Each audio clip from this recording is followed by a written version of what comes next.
Good day, magandang araw. Oo, tama ka sa nabasa mo. Ang PC set na to ay 3,000 pesos lang.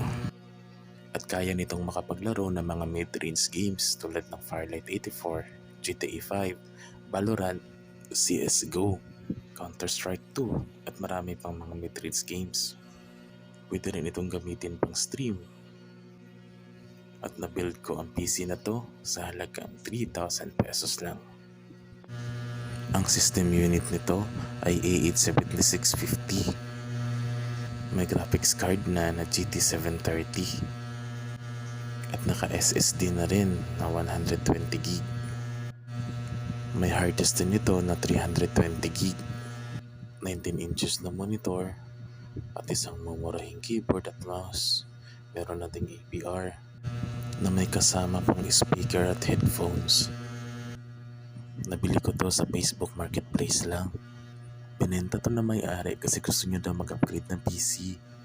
Nag-alangan ako nung una kasi bakit mura. Sinubukan kong bilhin at ito gumagana naman.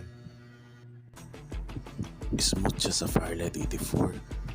Naka-HD ang graphics nito at naka-high ang frame rate. I-try ko sana maglaro para makita nyo kung gaano ka-smooth ang Firelight dito sa luma at murang PC na to. Kaso hindi ko magawa kasi yung isang kamay ko nakahawak ng phone. Kaya dito lang muna tayo sa training ground para makita nyo na smooth ang Firelight dito sa lumang PC na to. "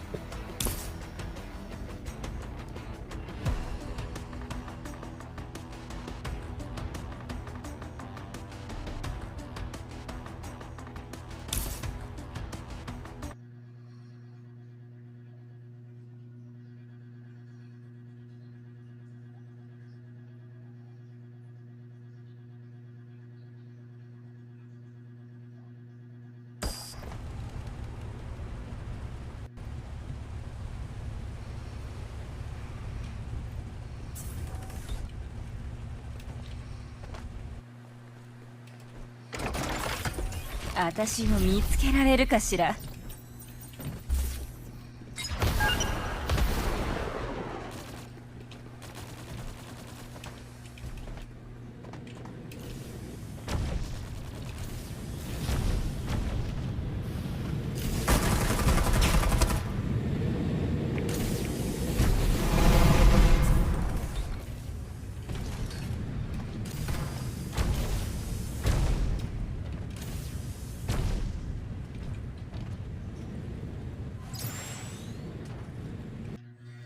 'Hanggang dito lang muna. Hanggang sa susunod, like and subscribe.